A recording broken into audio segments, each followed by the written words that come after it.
Ah, c'est bon, c'est là. Ouais. Bienvenue. Mais Ça va? Ça va? Bien Ouais. La forme? Bienvenue, G. Cool? Et toi? Bien? Ça va? Tout roule? Ouais. Vas-y, installe-toi, réponds-toi. C'est cool, merci. Ah, on est bien. C'est Bon, plaisir. top. Allez. Welcome.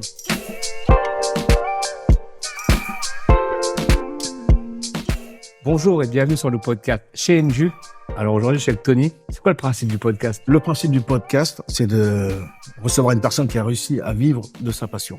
Très bien. Aujourd'hui, on va recevoir recevoir GG. Monsieur GG. Salut les gars. Ça va? Ça va et toi? Super, merci. Bah écoute, bienvenue. Merci pour l'invitation. Il y a à manger, il y a à Merci boire. pour ces petits mets.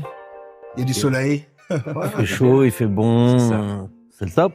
Hop. Alors, en tout cas, on est content de te recevoir. Bah merci, c'est partagé. C'est le premier organisateur d'événements qu'on reçoit, c'est bien. Ouais. Ah ouais? Tu fais l'ouverture. Bah top, C'est voilà. l'organisateur. Bravo à vous en tout cas pour ça. Merci. On s'est posé la question à savoir si, déjà, à ton enfance, tu étais déjà créatif. Créatif, Comment t'étais turbulent. Ouais. Après, j'ai un pote, la dernière fois, un pote d'enfance qui m'a raconté une anecdote de ce que j'avais oublié, en fait. C'est que tout petit, j'organisais déjà des booms chez mes parents. À quel âge? Oh, je sais pas, petit, hein. Petit. Ouais, jeune, hein. Tellement petit que tu te rappelles pas, c'est bien ça. Non, je me rappelle Ça pas. veut dire que C'est au primaire. Ouais, voilà. Genre primaire, tu faisais des booms, c'est ça? Ouais, j'organisais des booms les après-midi. Et en fait, j'ai toujours continué ça. Et après, quand mes parents sont séparés, j'étais souvent tout seul ou avec mon grand frère. Et en fait, j'ai tout le temps organisé, malgré moi, des fêtes chez moi, quoi, en fait. t'avais déjà ça en toi, en fait. Bah, apparemment, oui. Ouais. Pas mal. Mais j'ai toujours aimé rassembler, tu vois. D'accord. Ouais. Après, je sais pas à quoi ça ressemblait, mais bon. Ouais. Et t'as grandi où? Dans le 9-4. Tu disais ça dans le 9-4. Bon, dans le 9-4, on se disait, c'est lui là-bas, GG, qui organise des trucs en primaire, c'est ça? C'est ça qu'on dit. Je sais pas ce qu'on disait, mais en tout cas, dans ma ville, les gens de ma classe, tout ça, ils savaient que j'organisais des petites Ouais. parties, quoi. À l'époque, c'était des booms, du coup. C'est bon, là, c'est, ouais. Bah, tu peux recommencer, tu peux en refaire en 2024. Ouais, pour mon fils, Pourquoi j'organise des booms, pas de problème. Et tes influences musicales, que ce soit quand t'étais petit jusqu'à maintenant, ça. Bah là, en fait, moi, petit, j'écoutais ce qui passait à la télé, hein, donc j'étais grand fan de Michael Jackson. Après, il y a eu un peu la dance, qui a commencé un Ouais. peu, tu sais, le Smurf, tout ça, là. T'es Techno- né en quelle année? Technotronique, je suis de 78, moi. D'accord, ok. Donc, On se situe un peu. ouais. Ok. Après, je suis très nul en date, tout ça. Faudra pas me blâmer là-dessus. Et ensuite, fin des années 80, c'est mon grand frère, j'ai un grand frère qui a 6 ans de plus que moi, qui lui écoutait du rock et jouait de la guitare. On lui avait passé une cassette de Public Enemy, je me rappelle. Ok.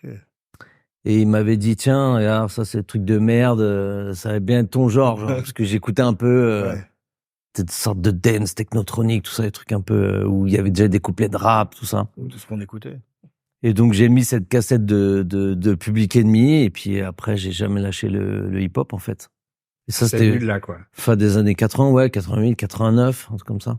Hip-hop carré ou hip-hop français? Carré à 95%.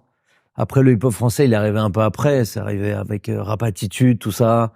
Ça, c'était, je sais plus, 92, je crois, un truc comme ça. 91. C'est peut-être un truc. 91. Mais non, hip-hop carré à fond jusqu'à aujourd'hui. Hein. On va revenir à ton côté organisation de soirée.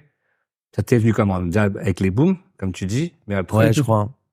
en fait, comment ça s'est, comment ça a pris de la valeur? En fait, au final, tout est lié autour de la musique. C'est-à-dire qu'à l'école, je devais, à un moment, trouver un stage en entreprise. Et moi, je voulais absolument le faire dans un truc artistique. En fait, je me suis retrouvé dans un label de musique électro. Et je me suis retrouvé c'est un tout petit label, hein. C'était deux. Il y avait un artiste, sa sœur et un autre mec, et moi qui venais en stage, quoi. Et en fait, après, j'ai arrêté l'école. Ils m'ont embauché dans ce dans ce label. Et je me suis retrouvé tour manager de l'artiste électro. Mais je connaissais rien, en fait. Je suis arrivé comme ça. Et donc, du coup, j'ai appris un peu le métier sur le tas avec lui. Il m'emmenait en tournée. C'était des petites tournées, hein. C'était pas... Et au final, j'ai rencontré un mec qui bosse avec eux, qui lui bossait dans une grosse agence de com d'époque, qui organisait déjà des soirées. Il me dit, il a bien aimé mon profil, enfin, on a bien accroché. Il m'a dit, bah, si tu veux venir bosser avec nous, vas-y, let's go, on va t'apprendre le métier. Et donc, j'ai appris avec eux, et ils faisaient des gros trucs à l'époque. Et donc, j'ai commencé petit à petit avec eux, et après, de fil en aiguille. T'as dit, t'as arrêté l'école, mais t'as arrêté l'école à quel âge? Non, mais je te parle de ça, c'était tard, hein, et j'avais genre 22, un truc comme ça. Ok. Ouais. Non, parce que, j'ai J'ai poussé un petit peu. les précoces, vas-y, en primaire, je faisais des Non. J'arrête l'école. Je dis, waouh. Non. J'avais, 22. Après, Ouais. j'avais pas mal redoublé. Je cherchais un peu ma voie, j'ai essayé, j'ai fait un peu de fac, après j'ai fait une école. Là, tu t'es dit, bon. C'était le bordel, ouais, c'était le bordel. Je sens pas que c'est pour moi, t'as dit, vas-y. Les études? Ouais. Non, j'étais nul, de toute façon. Ouais. J'étais nul. Pour toi, ta voie était tracée, tu t'es dit, il y a ça qui me tombe dessus. Allez. Ouais, voilà, ça me plaisait. De toute façon, j'ai toujours voulu faire un truc différent, un peu artistique. Puis là, c'était l'occasion. On me dit, bah, viens avec nous. Je bosse avec eux. J'étais même pas payé. J'étais donné à manger, mais je m'en foutais. J'étais content. J'avais besoin de rien. J'habitais chez mes parents encore à l'époque. J'avais besoin d'apprendre. Tu t'es dit, ouais, ça me plaît. Ouais, voilà. Puis ils faisaient déjà des gros trucs. Ils faisaient déjà des grosses fêtes, tout ça. Donc, j'apprenais avec eux, quoi. Ok. Là, tu suis, quand tu vois comment ça se passe avec les soirées. Ouais. Et à un moment, tu te dis pas, j'ai envie de faire mes propres soirées. Bah, en fait, ça, ouais, c'est un peu comme ça. Du coup, je bosse avec eux sur divers événements. Après, des fois, ils me laissent un peu la main pour un peu, parce que j'ai pas mal d'idées, tout ça, quelques contacts. Donc, ils me donnent les clés pour organiser des petits trucs, mais sous leur aile, toujours. Au début, je faisais un peu de tout, parce que j'apprenais. Et après, ils me disaient, voilà, bah là, on a, je sais pas, à l'époque, c'était la Seine-Bastille, je m'en rappelle. Ouais. Il me dit, bah là, on a une date à la Seine-Bastille. Si t'as un concept ou si t'as une idée, vas-y, on y va, quoi. C'est bien. Il te faisait déjà confiance. Ouais, il me faisait confiance, ouais. Bien. Il me faisait confiance. Donc, du coup, bah, je trouvais des DJ à l'époque. On essayait de monter des petits concepts et puis on y allait, quoi. Ça, c'était, je sais pas, j'ai l'impression que c'était simple, en fait, à l'époque. J'ai dit, bon. Et du coup, alors, c'est quoi la première soirée que tu t'en souviens, que tu as organisée? Bah, du coup, la Seine-Bastille, c'est une de mes premières soirées où j'avais un peu les clés tout seul. Après, on faisait aussi Tu te sentais comment à ce moment-là? stressé. Ouais. Stressé parce qu'en plus, eux, ils faisaient des trucs qui marchaient bien. Donc, fallait pas que je me loupe, tu vois. Il y avait moi, j'investissais pas d'argent. À l'époque, j'en avais pas, de toute façon. Donc, j'avais une petite pression. Ouais. Après, Dieu merci, ça s'est toujours bien passé. Mais oui, il y avait une grosse pression. De toute façon, moi, j'ai toujours eu, jusqu'à il y a pas très, très longtemps, avant chaque soirée, j'ai toujours eu la pression, en fait. C'est comme, tu vois, j'ai toujours eu une petite boule au ventre. Ouais, tu vois, est-ce que ça va bien se passer? Est-ce que ça va marcher? Comment ça, tu vois? Ça, c'est jusqu'il y a pas très, très longtemps encore. Comment tu t'es différencié dès le départ? Pourquoi toi et pas quelqu'un d'autre pour organiser des soirées? À la toute base, c'est un pote qui m'a ramené avec lui en me disant, voilà, on a des soirées qui marchent correctement. On voudrait que ça marche un peu plus. Qu'est-ce que tu nous conseillerais de faire? Tout ça, conseillerais de faire. Et en fait, je sais pas, moi, je voulais direct faire des trucs hip-hop, en fait. Et à l'époque, il n'y en avait pas beaucoup. C'était assez rare, voire très rare. Et moi, je me suis dit, je pense que la clé du truc, c'est de mettre de la musique hip-hop, quoi, tu vois. Et c'est pour ça que ça a toujours été lié à la musique, parce que j'ai jamais fait des trucs à l'inverse de ce que je suis ou ce que je pense. Donc, en fait, ça a toujours été le hip-hop qui a dicté le... Après, donc, j'ai continué, soirée. Après, j'ai arrêté. Juste, après, on reviendra dessus. Et en fait, quand je me suis remis dedans, là, dans les années 2015, un truc comme ça, ce qui nous a fait vraiment décoller, c'est de répondre à une offre qu'il n'y avait pas, en fait. on a fait les premières soirées 100% hip-hop français. Et donc, on mettait que ça s'appelait Bouge de là, ça s'appelle toujours Bouge de là, d'ailleurs, il y en a toujours. Et en fait, on mettait que du rap français, mais des années 90-2000, Bon Enfant. Ouais. Et donc, en fait, à chaque fois, j'ai réussi à faire la diff avec, tu vois, des petites alternatives ou, tu vois, des petits concepts. Rien de bien fou. On n'a rien inventé, hein. Mais juste, au moins, on a essayé de faire avancer les choses, quoi. Après, en fait, c'est par rapport aux périodes. Il y a toujours des bonnes périodes où tu te dis, tiens, je vais faire ça parce que là, je pense que c'est le Exactement. bon moment. Et même si on n'invente rien, on sait que, comme on dit, la musique, en général, ou l'organisation de soirée, c'est un manège. Il y a des époques où les trucs vont Exactement. marcher. Et des fois où tu dis, tu sais que ça va pas marcher, tu sens pas le truc, tu dis non. En fait, ce qu'il faut, mais quoi qu'on fasse dans l'artistique, tout ça, je pense que le plus important, c'est de répondre à une demande un peu. D'essayer de répondre à une demande, de dire, bon, voilà, là, il y a ça, il y a déjà ça, mais je pense qu'il manquerait sûrement ça. Ouais. Et de tout faire pour que ça marche, mais la base du truc, c'est de répondre à une demande. Tu vas pas faire un truc qui a déjà été fait, ou, tu vois, ou copier un truc qui marche déjà. Enfin, tu peux le faire, hein, en soi, ça se fait, mais bon, pas très intéressant, quoi. Le mieux, là où tu peux te différencier, là où tu peux vraiment créer le truc différent des autres, c'est de répondre à une demande qui a pas été exploitée ou peu exploitée, puisque tout maintenant on tourne un peu en rond, tout a été fait en fait. C'est le plus important, je pense, et c'est ce qui fait, puis c'est ce qui rend le truc aussi, c'est ce qui fait qu'on est encore là en fait maintenant, tu vois, c'est d'arriver toujours à essayer de trouver des petites alternatives ou des petits concepts qui font que, quoi.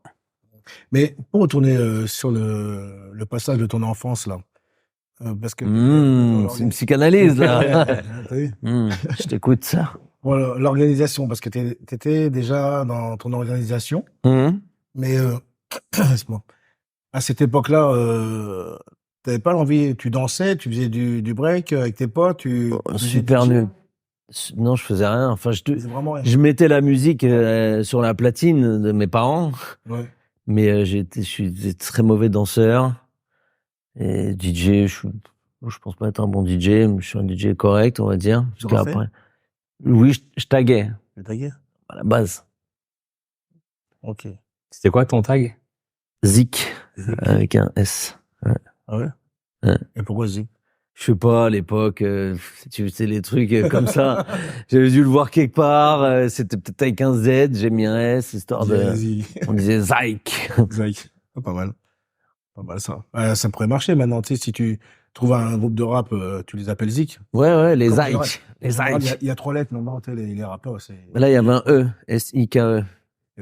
Ah, bah maintenant, Ah, c'était... enlève-le. Ouais, c'est vrai. Allez, je mets des points. C'est ça. Non, ouais, j'ai tagué, non, danser, j'étais nul, de ouf. Ouais. Non, je sais toujours pas danser, j'ai jamais Essayez su danser. devant- Je crois que j'ai jamais essayé vraiment, j'ai dû essayer de faire la coupole comme tout le monde a essayé de faire la coupole une fois dans sa vie. Ou le Thomas. T'as pas essayé en regardant Sydney sur TF1? Si, vite fait, des petits... Tu dis, ah non. Ouais, mais non, super nul. Super nul. Je préfère, ouais, regarder. Bah alors du coup, quand tu passes orga de soirée, comment tu te fais déjà au début pour te faire un réseau? Parce que c'est pas évident déjà de trouver le concept qui intéresse des gens. Comme tu as dit, faut répondre à une demande. Mais comme par exemple ta soirée de Bouge de là, c'est une niche quand même. C'est pas une forte demande.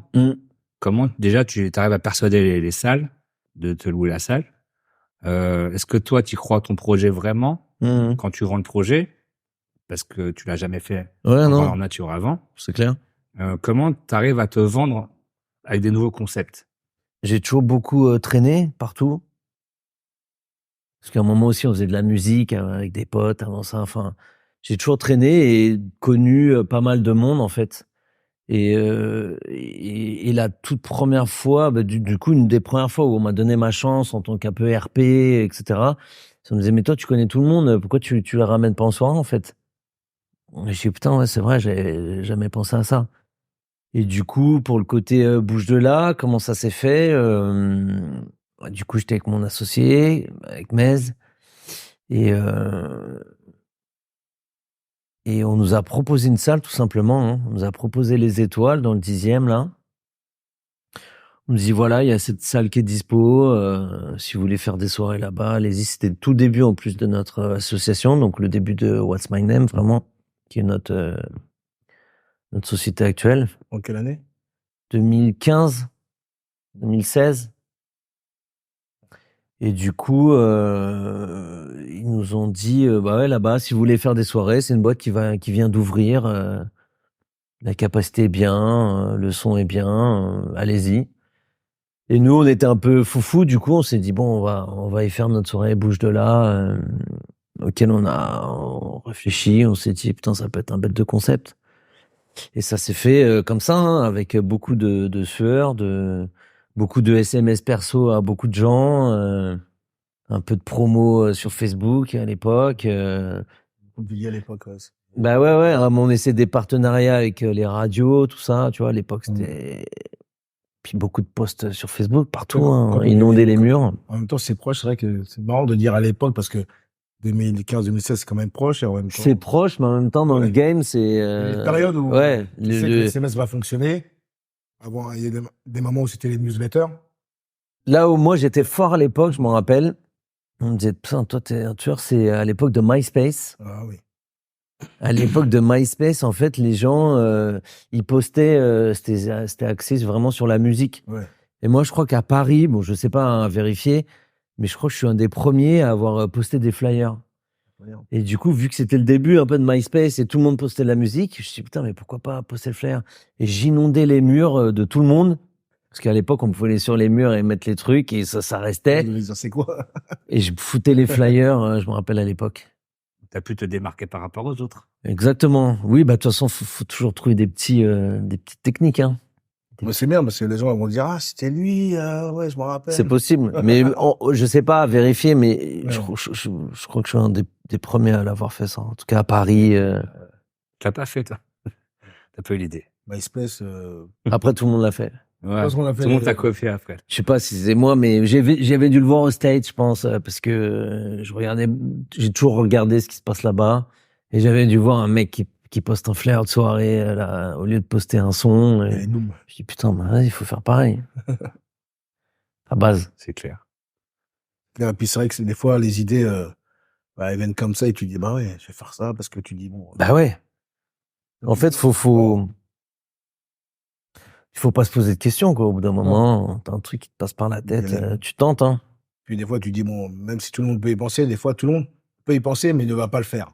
Ouais, voilà, ouais. On va le faire d'une manière différente. Après, à toi de faire ta sauce. C'est la magie. Et puis c'est bien, quand tu parlais de les petites écuries, quand tu disais que on vous avait proposé la salle en disant c'est une nouvelle salle, c'est que dans ton métier, les gens se disent voilà, le réseau c'est tellement important et les gens vont t'appeler en te disant il y a un truc qui vient d'ouvrir, on sait ton travail. Exactement. On t'appelle, vas-y viens et tout, viens faire ta soirée. Et ça, exactement. Ça c'est. Comment ça s'est passé en fait? Donc du coup, j'avais fait une pause de soirée et en 2015, 2016, quand je traîne avec Maze, mon associé actuel là, lui il est DJ.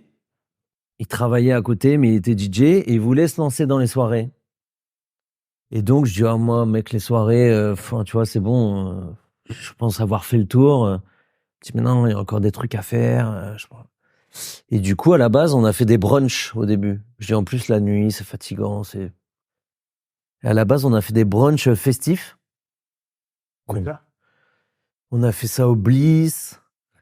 On a fait ça au Bouddha Bar. On a fait ça après au Comedy Club. À un moment, on était... qui venait à ce genre de brunch? C'était quel type de clientèle? Des gens de la nuit. Ouais, des gens de la nuit. Et pareil, à l'époque, il n'y avait pas beaucoup... Le brunch, c'était pas comme maintenant. Maintenant, n'importe quel... même des boulangeries, elles font des brunchs maintenant. Enfin, tu vois, maintenant, c'est hyper démocratisé. Ouais. Mais à l'époque, on s'est dit, putain, il y a une demande, je pense, de tu viens le dimanche après-midi, même t'as la gueule de bois de la veille, tu viens, tu manges, et tu rebois un petit verre, il y a un DJ, donc il y a de la musique, et puis voilà, tu fais ton ambiance le dimanche, et tu vas te coucher, le lendemain, tu vas travailler. Tu sais que quand tu rentres chez toi le soir, c'est limite, tu dis, j'ai bien mangé toute la journée. Exactement. J'ai pas besoin de remanger. Et donc, du coup, j'ai dit non, les soirées, et donc on faisait des brunchs festifs, et je me rappelle, en fait, c'est un mec qui était venu au brunch, qui nous avait proposé Il nous a dit, mais pourquoi vous faites pas des soirées, vous? Parce que il me dit, est-ce que vous faites des soirées? Je dis, non, on fait pas de soirées. Il dit, bah, vous devriez faire des soirées. Puis du coup, ça nous a relancé. Enfin, moi, ça m'a relancé. Après, on est reparti comme ça, quoi. Bon, ok, d'accord. Bon, pourquoi pas? S'il y a de la demande. C'est clair. Et donc, t'es revenu à quel genre de soirée? Bah, bouge de là. D'accord. Ouais. Ok, d'accord. Ouais. Le brunch était avant. Ouais, juste avant.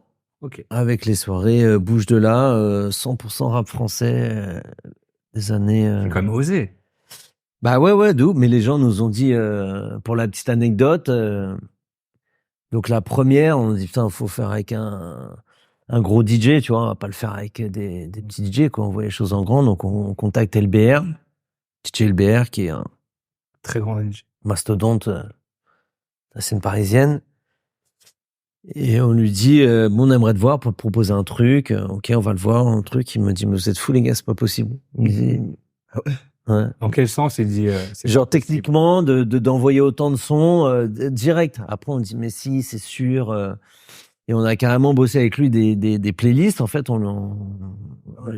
après, il a dit, oh oui, putain, en effet, je m'étais trompé. Mais comme ça, de base, il nous a dit, non, c'est pas possible. C'est pas possible de tenir 7 heures ou 6 heures, donc l'amplitude d'une soirée, que avec des sons français, sans envoyer des trucs du Joule ou je sais pas quoi, enfin, tu sais, les musiques actuelles, quoi, de l'époque quand même, mais c'était déjà, il y avait déjà la vague un peu, la vague Kaira, tout ça. Ouais. On dit si, on est sûr que c'est possible. Faut peut-être laisser les sons un petit peu longtemps, mais en vrai, et puis au final, c'est bien passé. Et donc, c'est possible. Rien n'est impossible, comme on dit. Rien n'est impossible, mec. Vous aviez vraiment le projet et vous vous êtes dit non, on va le faire. On voit les choses. Ouais, je sais pas pourquoi. Franchement, je sais pas pourquoi on était aussi déterminés sur cette soirée, mais ouais, on s'est dit, si, fuck, on y va. Hein. Et dans ces soirées-là, justement, de 100% rap français, est-ce que tu as eu affaire à des showcases? Alors, bah, la base de cette soirée, c'est qu'à chaque soirée, on faisait un showcase de quelqu'un de l'époque, en fait. Donc, on a ça tous fait, hein. Stomy, Ménélique, Passy, bref, Karine, tout ça. Tous les gens qui ont un peu marqué cette époque, bon enfant, du hip-hop 90, là, 2000. Et donc, à chaque fois, on mettait un showcase. On a commencé la première avec Papillon, de la clinique. Big up à lui. Parce qu'on n'avait pas trop de budget, du coup. Et vu que c'est un bon pote, on lui a dit, voilà, tu peux nous arranger sur celle-là. Ça se trouve, il y aura 2 personnes. On savait pas, tu vois. C'est la première, c'est ça? C'était la première, ouais. Avec LBR? LBR, Livou. Livou, ouais. Driver aussi. Ouais. Parce que pareil, Driver, bah, je pense que c'est chez nous une des premières fois où il a hosté en soirée. Driver, Livou, LBR et Papillon en showcase. Et c'était comment l'ambiance, la première? C'était incroyable. C'était le feu. De ouf. Ça a direct été le feu. Puis là-bas, le club, c'est bien, c'est pas trop grand, c'était 400-500 personnes. Et oui, non, c'était magnifique. Et ça va, les gens sont arrivés tôt ou tard? Les gens sont arrivés tôt. Ça rassure, tu dis. Ouais, les gens sont arrivés tôt. Après, on a dû faire une petite technique de gratuité, ou je sais plus comment on avait fait à l'époque pour qu'ils viennent tôt. Mais ouais, dès la première, c'était un carton direct. Enfin, un carton, ça a bien marché tout de suite, quoi. Et après, on a enchaîné. On a fait. C'est vrai qu'il y a toujours ce suspense où tu dis, soit les gens peuvent arriver tôt ou arriver un peu plus tard, et là tu te dis bon, il se passe quoi, ils arrivent quand? Ouais, c'est sûr. Non, là, franchement, c'était bien passé direct. Tant mieux. Et dis-moi, parmi les nombreux événements que tu as organisés, il y en a un qui t'a marqué particulièrement? Un des tout premiers, en fait. Donc du coup, quand j'étais encore dans ma période d'apprentissage là, avec l'équipe qui organisait des gros trucs, il me dit on va faire l'after de Snoop. Moi déjà j'étais un grand fan de Snoop, je suis un grand fan de West Coast et je dis putain ouais truc de ouf, l'after de Snoop. Et à l'époque c'était au Barrio Latino. Ouais, Barrio Latino. Ouais. Je crois que c'est 2006, un truc comme ça, il me semble. Hein. Je vais pas dire de conneries, mais c'est dans ces eaux-là. Je dis putain un truc de ouf, l'after de Snoop. Pour l'époque, Snoop. Tu vois, moi c'était un peu mes débuts. Et donc du coup on fait l'after. Donc c'était le concert de Snoop à Bercy. En première partie c'était The Game. Et DJ The Game c'était DJ Quick, pas le DJ Quick français, le DJ Quick de Los Angeles. Moi, je suis grand fan de tous ces gens-là, donc je suis comme un ouf, je suis dans le concert, je dis putain, après, on fait l'after, truc de ouf, hein, est-ce qu'ils vont venir, est-ce qu'ils vont pas venir? Donc excuse-moi de t'interrompre, mais comment tu t'introduis comme after officiel ou toi tu dis on fait l'after? Non, c'était les mecs avec qui je bossais là à l'époque, qui avaient déjà les contacts et c'était l'after officiel. Hein. Ils avaient dealé avec l'agent de Snoop à l'époque, non, c'était archi carré. Snoop n'est jamais venu. Pourquoi? Voilà, Snoop n'est pas venu. On était dans un Snoop d'époque qui était dans sa période un peu diva, c'était un peu compliqué. Je me rappelle que l'après-midi, on était dans la boîte pour voir avec l'agent où il va s'installer, tout ça. Et donc on le faisait rentrer par derrière le Barrio Latino. Tu rentrais par une petite allée. Et carrément, il y a un mec qui comptait les pas pour savoir s'il y avait s'il y avait pas trop de pas pour Snoop pour pouvoir accéder au truc. Ah ouais. Et donc Snoop, ce soir-là, il a eu autre chose à faire, il s'est endormi ou je sais pas. Et du coup, il est jamais venu. Ouais, les Américains. Et du coup, on se retrouve avec The Game, qui à l'époque ici n'est pas connu, mais que moi je connais parce que je suis un peu les States.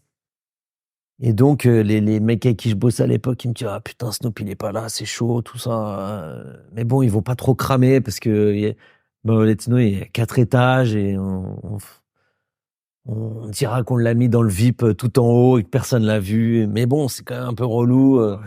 Faut quand même, il se passe quelque chose. Faut sauver quand même la soirée, tu vois, parce que pour ceux qui savent, c'est toujours. Et le gars, il me tend un micro, il dit tiens, va voir The Game là et dis-lui de rapper quoi. Je dis ok. Il dit bon. Donc je vais voir The Game avec un micro. Je dis hey, mec, par contre, faut que tu chantes un peu là. Hein. Il me dit t'as de l'argent? Je dis non, bah, pas du tout. C'est de la pression quand même dans Il me dit, The Game. bah ouais, puis The Game, il est grand, costaud, il était 10. Mais bon, je m'en foutais, moi, tu vois, je vois. Il dit au culot, c'est bon. Au culot, tu vois. Il me dit, ouais, mais combien c'est payé? Je dis, mec, là, t'es en France. Ici, t'es personne encore, tu vois.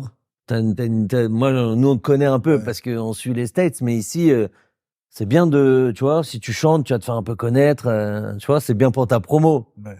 Au bluff, quoi. Et puis au final, il a un peu chanté sur le canapé. Mais bon, c'était un peu, il était pas très motivé le game. J'avoue, mais c'est parce que j'avoue devant les Américains quand ils viennent, des fois ils sont à 10 ou 20. Ah bah ouais. Ah ouais. Tu dis s'ils sont là, te mettre un coup de pression, tu dis Ouais, de ouf. Mais après bon. Après c'est passé, t'as dit. Ouais, je dis, écoute, je tente. J'avoue, c'est. Du coup, il a un peu chanté. Tout le monde était content. On a essayé de sauver la soirée, tant bien que mal. Mais Snoop n'est jamais venu. Donc ça m'avait un peu marqué cette première aventure. Ah ouais. Et ça, justement, cette expérience, est-ce qu'elle a eu un impact sur ton approche par rapport à l'événementiel, par rapport au fait que, comme Snoop n'est pas venu, tu dis, bon, si je devais refaire un Américain, par exemple, est-ce que je vais prendre des précautions? Est-ce que Ouais. Bah après, ou pas? Après, c'est sûr que à l'époque, les Américains, c'était pas comme maintenant. Maintenant, c'est archi carré, le business. 95% du temps, ça se passe bien maintenant. T'envoies le virement à l'avance. Il y a un contrat. Enfin, tout est carré. À l'époque, c'était rock'n'roll de ouf. Fallait aller à l'hôtel avec des enveloppes, tout en cash. T'étais pas sûr tu vois, que ce soit un mec qui se fasse passer pour son manager. À l'époque, c'était archi moins. Il n'y avait pas le côté business organisé, carré comme maintenant. C'était rock'n'roll de ouf à l'époque. Donc du coup, oui. Après, moi je m'en fous. En soi, c'était pas mon argent. J'apprenais, j'étais jeune. Mais oui. Après, j'ai toujours fait en sorte de bien prendre les précautions parce qu'après on en a fait du coup des showcases américains. On en a fait des tonnes. Vous avez fait qui? Après Snoop, il y a eu Wu-Tang au Man Ray. Ouais, Wu-Tang. Ça, c'était, je crois, l'année d'après. Après, moi, j'aime pas trop Wu-Tang, donc t'as vu ça, je me Parce que c'est East Coast ou... Ouais, même c'est un peu East Coast, la musique, tout. J'étais pas méga fan. Et après, je me suis dit, je vais faire que des mecs qu'on aime bien. Et du coup, je pense après, dans notre cursus, on a fait que des showcases de mecs qu'on aimait bien, au final. C'est-à-dire? On en a fait plein. Ouais. On en a fait plein. Quelques-uns, là. On a envie d'entendre. Je sais pas, on a fait rapidement comme ça, on a fait Kid Ink, on a refait The Game, on a fait. Vous avez refait The Game. Ouais, on a fait The Game après. Bah, en fait, moi j'ai une. Il a fait de Bulls Showcase ou il a fait ça encore? Là, il était payé. Ouais, il était payé. J'ai une petite histoire avec The Game au final, sans le vouloir, tout au long de ma carrière professionnelle. Après, on a fait. Putain, je sais pas, j'ai de mémoire comme ça, ça me vient pas, mais. Et en général, ça demande combien un artiste pour un showcase comme ça? À l'époque ou maintenant? À l'époque. Je sais pas, c'était entre 10 000 et 20 000 dollars, en gros. Euros, enfin pareil. En gros. Ouais. Ça peut aller jusqu'à 50 000 si t'avais un énorme, mais. T'étais amorti derrière ou c'était plus pour l'image? Je te cache pas que les 3/4 du temps, c'est pour l'image. Hein. Les 3/4 du temps, c'est pour l'image. On a toujours fait aussi beaucoup les trucs aussi pour se faire plaisir et beaucoup pour l'image aussi.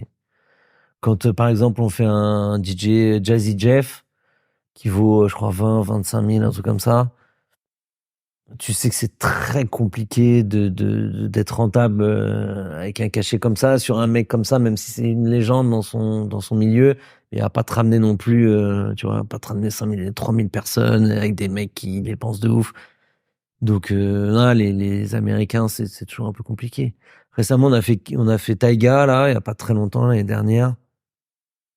Ça va, c'était rentable, mais c'est souvent sur le fil du rasoir, quoi.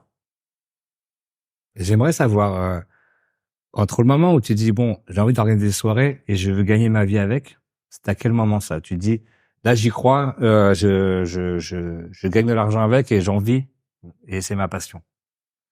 C'était à quel moment? Bah en fait, c'était un peu, c'était très tôt. Hein. Je me suis dit que de toute façon, c'est ça que je voulais faire. Que j'irais jamais travailler normalement. D'ailleurs, j'ai jamais travaillé. J'ai pas une seule fiche de paie de ma vie, je crois.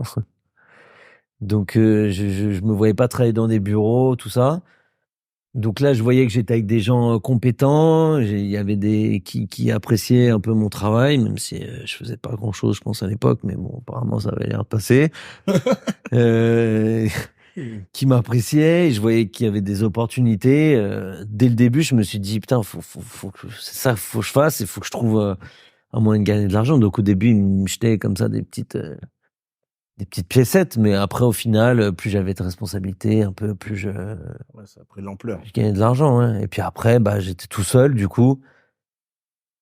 Parce qu'à un moment, ils ont arrêté. Et puis, bah là, j'étais orga tout seul, à droite, à gauche. Enfin, j'ai jamais été vraiment tout seul. J'ai toujours été un peu avec des équipes, mais j'ai fait le Libertalia au tout début, notamment.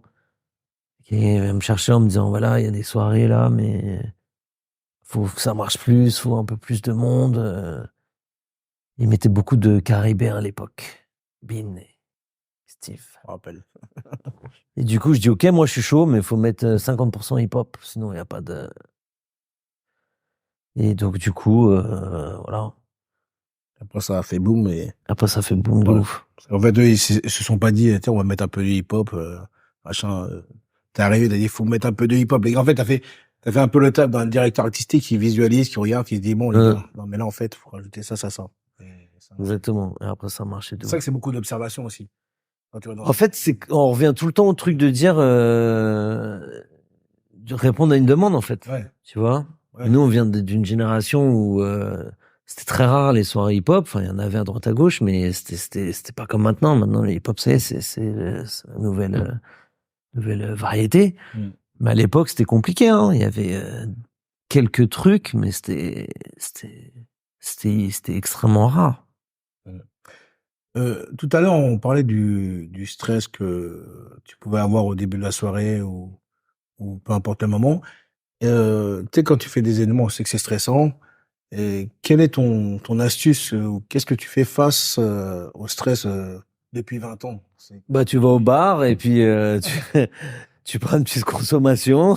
Ah, ça, c'est ton truc. Ça va un peu mieux. Après, tu dirais. Voilà, un bon verre d'eau. Ça passe toujours. Une grenadine. Oui. Non, bah, il n'y a pas de... Ça, c'est comme, je sais pas, hein, chacun ses techniques. Après, ça passe au bout d'une heure, tu vois. Ouais. Si la soirée, quand tu vois que ça arrive un peu, ça passe. Mais le début, non, il y a pas vraiment de technique, hein. Après, chacun, c'est pas son truc. Bon, ma technique, c'est d'aller au bar et d'aller discuter avec le barman. Ah, donc ça veut dire que dès qu'on te voit aller au bar, on se dit, ah, c'est le début de la soirée. Au début, ouais. Ok. Au début, au milieu, à la fin. Je regarderai un peu plus souvent. Je regarderai dans tes soirées, je regarderai. Voilà. Non, je sais pas, il y a pas vraiment. Après, ça, c'est chacun son. Et là, on parlait des bonnes soirées. Est-ce que tu as connu une mauvaise soirée où tu t'en souviens, c'est mémorable pour toi? Qu'on a organisé? En tant qu'organisateur, oui. Oui, on a vécu des flops, hein, forcément. Ouais. Après, est-ce que j'en ai un qui me vient comme ça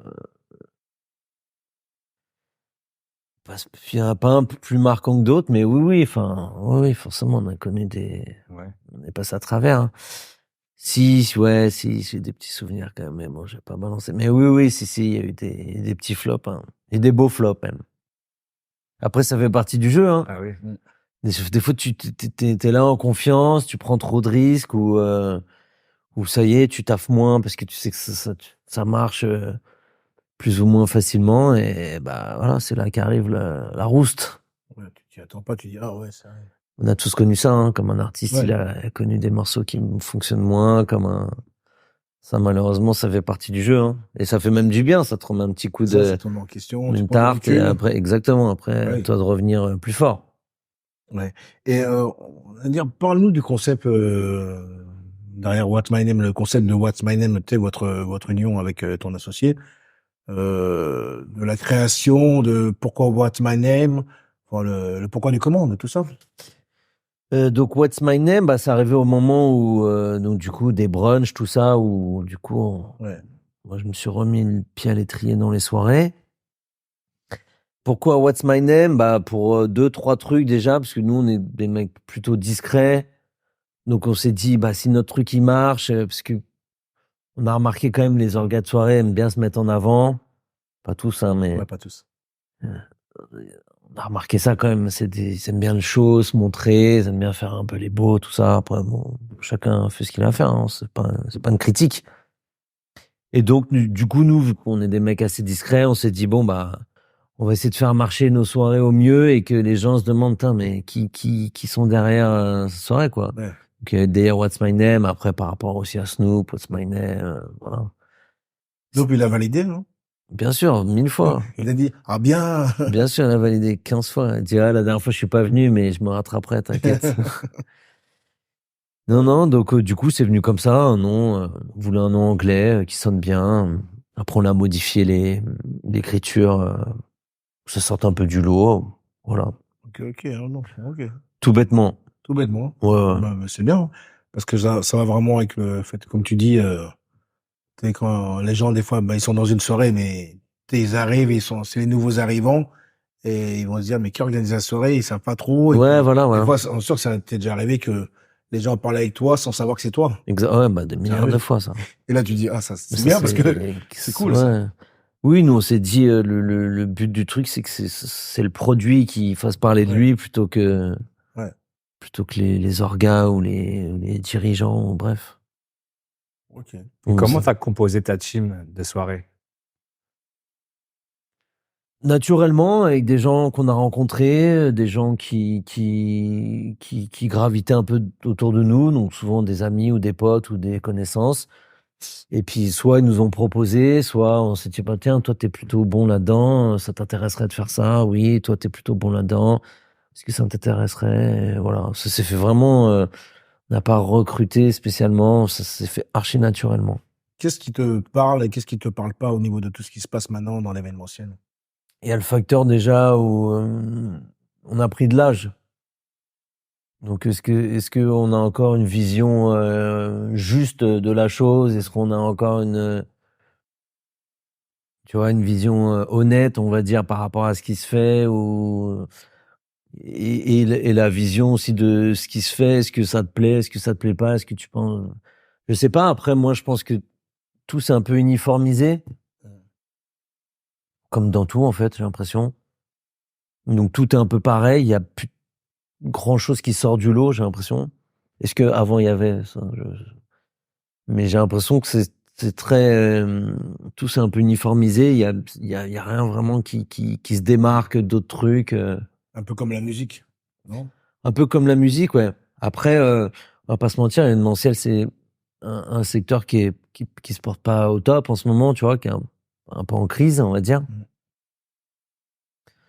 Donc aussi, je pense que les patrons, notamment dû au Covid ou certains trucs, ils veulent vite maintenant de l'argent, en fait. Ouais. Avant, ils te laissaient un peu de temps pour développer ton produit, hein. Ils te laissaient, voilà, on te donne tous les vendredis. Si ça marche pas, on en reparle, mais vas-y, bosse, quoi. Maintenant, il y a un truc qui marche pas, vas-y, ciao, on essaie un autre, hop, on prend un autre, on essaie un autre. Donc je trouve que maintenant, c'est un peu... il laisse pas le temps vraiment au produit de se développer ou aux petits jeunes qui arrivent d'installer un vrai truc, quoi. Ça va vite, en fait, mais tout va vite maintenant, de toute façon. Ouais, c'est depuis le Covid. Après le Covid, ils sont longs. Franchement, depuis le Covid, il y a vraiment un truc qui s'est cassé dans la nuit. Ouais. Après, moi, ça y est, enfin, j'ai l'impression d'avoir fait le tour un peu. Donc, je suis un peu saoulé, on va dire, tu vois, mais il y a encore des trucs à faire, hein, des trucs intéressants, des belles soirées à faire, aucun problème. Mais c'est vrai que maintenant, puis c'est compliqué parce que en plus l'économie est compliquée dans la nuit maintenant, tout coûte cher. Les gens ils sont spécialement, enfin ils ont moins d'argent, donc c'est dur un peu de s'y retrouver, tu vois, d'arriver à. C'est dur de proposer de l'artistique fort, sachant que trois quarts du temps tu sais pas si tu vas retomber sur tes pattes ou pas, si tu vas réussir à être bénéficiaire ou au moins sauver les meubles. Et tu te dis que les gens sont demandeurs et tu dis, bon, les gens, ils ont envie de sortir. Ouais. Ils ont envie de voir des nouvelles choses. Dire, il y a un concept qui me plaît, un nouveau concept, j'ai envie d'y aller. Et c'est là que tu peux être coincé parce que tu as peut-être un peu le cul entre deux chaises où tu dis, bon, on se doit de faire comme avant, mais Exactement. c'est pas évident, en fait. Là, t'as un truc de dire, bon, t'es dans ton confort, tu sais que ça marche plus ou moins. Est-ce que tu restes là-dedans ou est-ce que tu commences à tenter des nouveaux trucs en prenant des risques? Mais prendre des risques maintenant, je t'ai dit, il te laisse moins ta chance. Et économiquement parlant, c'est hyper compliqué. C'est pas facile, hein. Même avec ton passé? Ouais, après, c'est toi. Si t'as envie de louer une boîte, une connerie, 15 000 €, de mettre 15 000 € d'artistique, t'as un point mort. Enfin, t'arrives à un truc où, en dessous de 40, 50 000 €, tu gagnes pas d'argent et que de la soirée, tu fais 10 000 € de chiffre. Est-ce que t'as envie de perdre 40 000 € en fait? Ouais. C'est plus une question de ça, en fait, tu vois. C'est une question de. Et puis, avant, c'était. Tu savais que t'avais un bon DJ, un bon concept, une bonne boîte, un bon jour. Parce qu'il y a le jour qui est important. Si tu fais lundi ou samedi, c'est pas la même salade.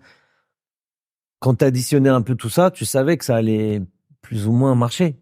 Maintenant, tu peux avoir tous les voyants au vert et tu vas te casser la gueule. C'est devenu hyper. Tu sais pas trop sur quel pied danser, en fait. C'est clair. Des fois, il y a du monde, des fois, il y a personne. Pourquoi? C'est le même truc. Et ta valeur ajoutée, c'était aussi les showcases.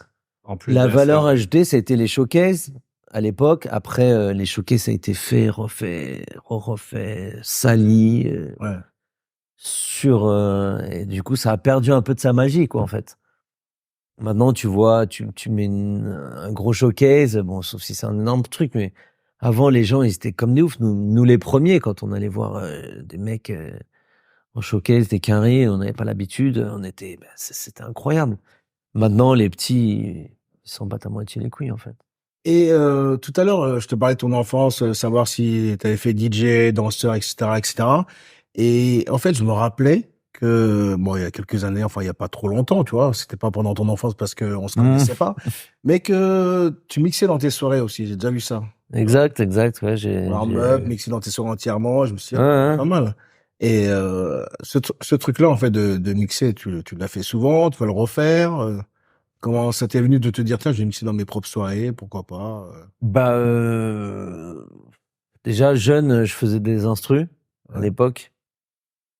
Donc j'avais une platine, j'avais récupéré une platine de jeu de Seizu, du coup je m'entraînais un peu à scratcher.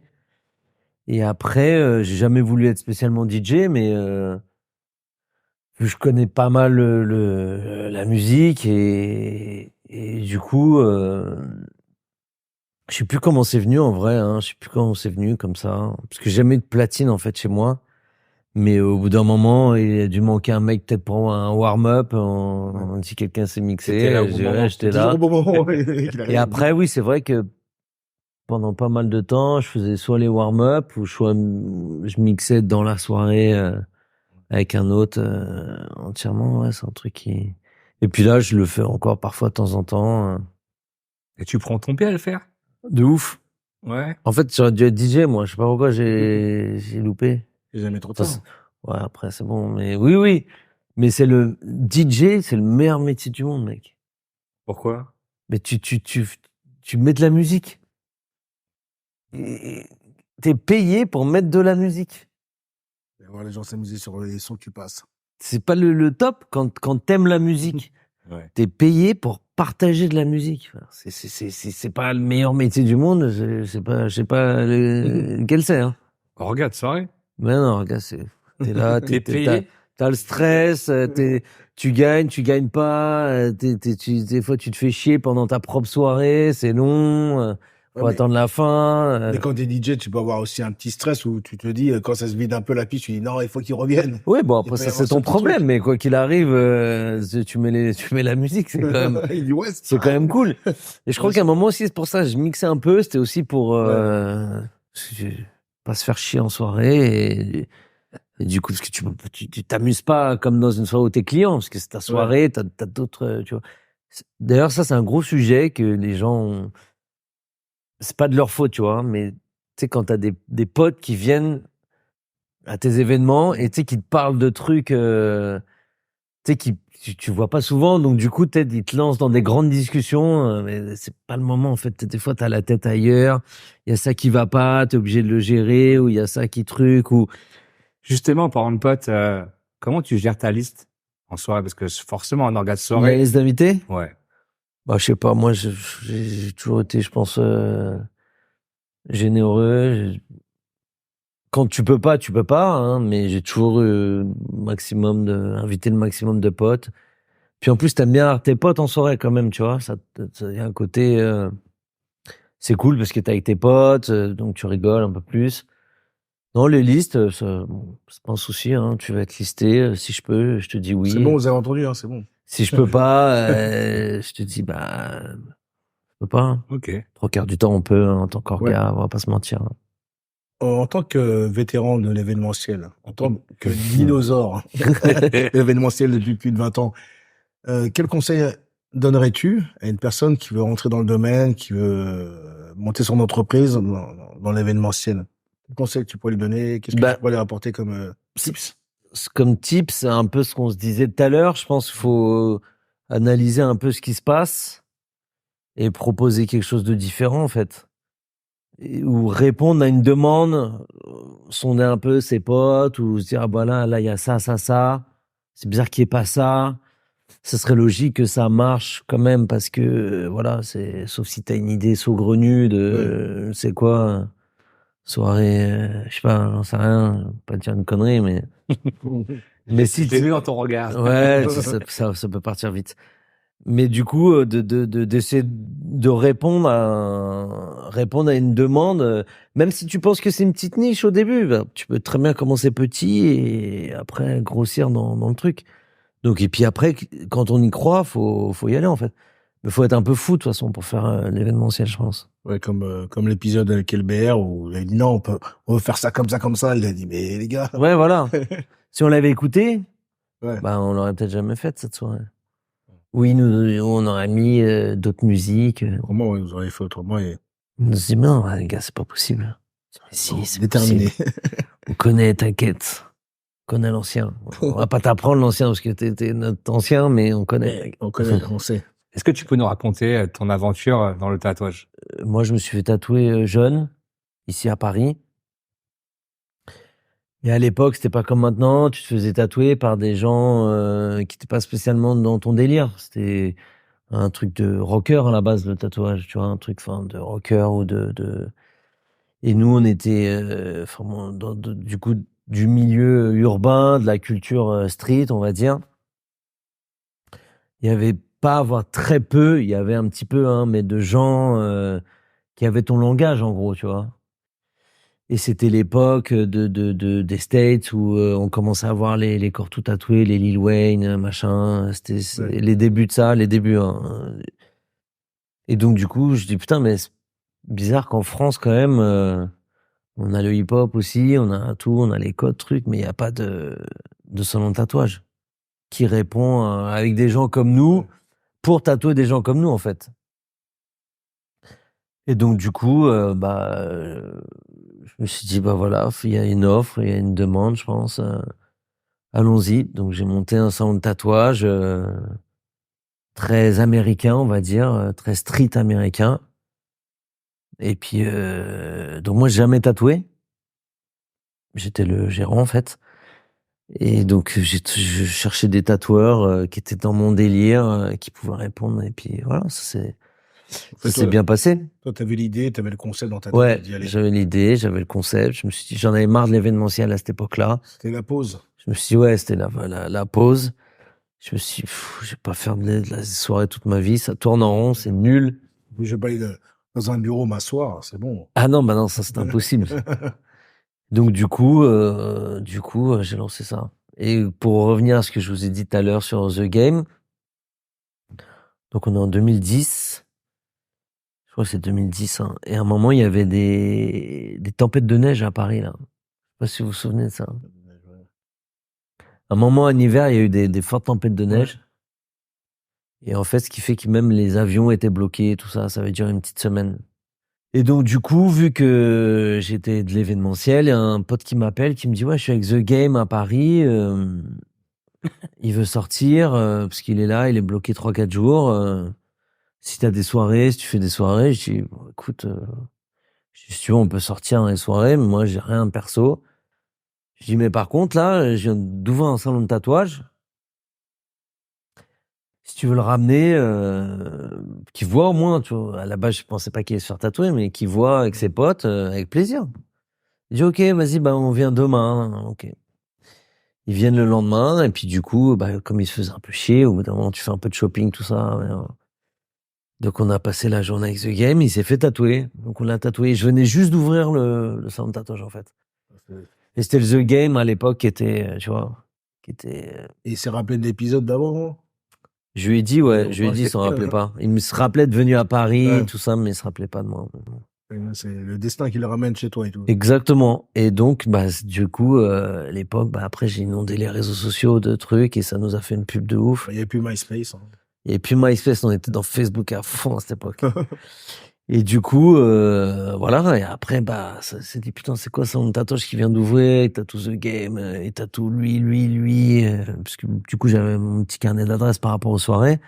Et moi, vu que je tatouais pas, mon but, c'était de ramener du monde. Donc, voilà, ça s'est bien passé direct. T'as réussi à tatouer d'autres Américains? Ouais, on a tatoué Kid Ink, on a tatoué Waka Flocka, on a tatoué Staley, on a tatoué Nipsey Hussle, putain. Nipsey Hussle. Et en français? En rappeur français, on a tatoué les 2 balles. On a tatoué qui en rappeur français, putain. Seth Gecko. On a tatoué plein de mecs, hein. Des foot Rio Mavuba. Donc vous êtes devenu un peu la référence du tatouage. Ouais, pendant un moment. Rap. Pendant un moment, ça se passait bien, ouais. Du coup, il n'y avait pas beaucoup, donc j'étais aussi un peu le seul. C'est bien parce que tu avais déjà le réseau des soirées. J'avais déjà le réseau des soirées, donc j'avais déjà un peu de gens. Je savais faire de la com pour des soirées, donc quand tu sais faire de la com pour des soirées, en vrai, tu sais faire de la com pour un peu de tout, je pense. C'est dans la continuité, parce que c'est vrai que le fait de faire une pause, toi, et d'aller dans le tatouage, les gens, je pense qu'ils devaient logiquement se dire, est-ce qu'il fait une soirée, machin, mais rechercher. Et puis finalement, quand ils voient un tatouage, ah bon? Et après les soirées m'ont manqué quand même au bout de quelques années, au bout de 4-5 ans. Putain. Et je faisais des soirées au nom du salon de tatouage. Enfin, tu sais, je fais des anniversaires ou la soirée du salon de tatouage une fois par mois. Dans le salon même? Non, je faisais dans des boîtes. Ouais. Et donc, du coup, je reprenais un peu l'événementiel, parce que je me faisais un peu chier en plus en tant que gérant de salon de tatouage qui tatoue pas. Au bout d'un moment, une fois que t'as fait tes papiers, que t'as fait ta com. Bon, les gars, là, je m'ennuie, là. Faut que je Ouais, voilà. Fallait trouver des petits. En fait, t'aimes pas t'ennuyer. Non, c'est insupportable. Non, faut toujours je pense que tout le monde, enfin, bon, beaucoup de gens sont pareils, mais faut toujours du challenge, tu vois, des nouveaux trucs. Faut que ça bouge, que ça change. Et t'as fermé cet épisode parce que t'avais besoin de recommencer les soirées ou c'était En fait, cet épisode? ouais, 2016, on va dire 2016. Après, c'est l'explosion du tatouage en France. Ouais. C'est-à-dire qu'il y a 15 milliards de tatoueurs partout, 15 milliards de salons qui ouvrent. Et du coup, bah, la concurrence qui baisse les prix. Moi, j'avais jusqu'à 3 salons à un moment quand même, Ouais. dans Paris. Et du coup, puis ça y est, j'en avais aussi un peu marre parce que c'est la fin du cycle, donc je m'en occupais moins. Quand tu t'en occupes moins, ça marche. Moi, j'étais moins là parce que je foutais, mais du coup, ça a commencé un peu à baisser. Et puis avec la concurrence, et puis bon, avant que ça s'écroule, on va fermer. Je Au bon suis moment. parti proprement, ouais, puis j'ai laissé la place. Ces derniers mois, t'es mis à gérer l'artiste Rof. Ouais. Management, c'est ça? Ouais. Et comme tu dis, c'est les bases. Donc c'est aussi les bases de ta passion, le hip-hop. Et comment ça s'est passé, la connexion? Comment ça s'est fait? Ben, on s'est vu avec Rof, on s'est parlé. Et ça s'est fait naturellement, en fait. Moi, j'ai jamais été ni manager, ni j'ai jamais vraiment bossé dans la musique. Alors pourquoi il t'a choisi toi? Ouais. Il m'a choisi moi parce que bah déjà on s'entend bien. On a le même âge, on a les mêmes références, on a le même état d'esprit. Il y a plein de trucs sur lequel on se rejoint. Et puis on s'est dit vas-y, viens, on y va, on essaye, et on avance quoi. Et toi, par rapport à lui, quels sont tes objectifs pour lui apporter ton expérience? Quels sont tes là, du coup, on est dans un domaine, la musique, même si c'est un peu tout est lié, c'est quand même, c'est vachement différent de ce que j'ai fait avant. Ouais. Donc j'apprends, du coup, parce qu'on apprend toujours, donc c'est pas simple. Après, mes objectifs par rapport à lui, bah en fait, c'est de lui apporter meilleurs conseils possibles, meilleurs, tu vois, d'essayer de gérer au mieux ce qui est bon pour lui, ce qui est pas bon pour lui, ce qu'il faudrait faire, ce qu'il faudrait peut-être pas faire, comment le faire. Après, du coup, moi là, je pense que tout le background de l'événementiel, ça va pas me servir à quelque chose. Ouais. Si, quand On même. va pas faire de soirée, tu vois. Après, il y a des gros lives qui arrivent, il y a des gros anniversaires de ses albums. C'est un mec qui a quand même une carrière monstrueuse, quoi. T'aimes ou t'aimes pas, tu vois, t'es obligé de... Et donc, du coup, il y a l'anniversaire de son album phare l'année prochaine, il y a des gros lives. Là, il y a un album qui arrive en début d'année. Donc, bah, je vais essayer au mieux de l'accompagner là-dessus. L'orienter, Ouais, l'orienter, lui trouver le... Après, c'est un mec qui sait ce qu'il veut, il sait ce qu'il fait. Juste faut, quand il a besoin de moi pour des trucs, et de l'accompagner au mieux, en fait, dans son... Il a dû se dire, GG, c'est un mec à concept, le mec va me trouver un truc. Ouais. Là, je sais pas ce qu'il s'est dit, il a dû se dire... Bien. Ouais, en tout cas, c'est cool. Ça s'est fait naturellement, comme ça, une discussion. Moi, j'avais envie de commencer autre chose. Lui, il avait plus de manager, là, depuis quelques temps. Ouais. Donc, de fil en aiguille, en discussion, on dit, vas-y, on y va. Apparemment, tu es fan de la West Coast. Ouais. Donc, à ton avis, le quiz, ça rassure? La West Coast. Ah ouais, la East Coast, chaud aussi. Ça aurait pu. On est chaud. Sur le Dirty South. Mais chaud. Donc, la première question. Quel rappeur emblématique de la côte ouest a sorti l'album The Chronic en 92? T'as un premier choix. Dr. Dre. Encore plus. En fait, on va donner plusieurs choix, mais t'es tellement rapide. Ah, mais dis-moi des vraies questions. Peut-être que c'est pas ça. Ah. A. Ice Cube. B. Tupac Shakur. C. Dr. Dre. D. Kendrick Lamar. Alors, tu as dit, tu as dit Dr. Dre. Dr. Dre. Tu as trouvé la réponse avant que je le dise. Bon. Yes. De quelle ville sont originaires Ice Cube, Dr. Dre et Eazy-E? Compton. Compton, Oakland, Los Angeles, Long Beach. Compton. Compton? Ouais.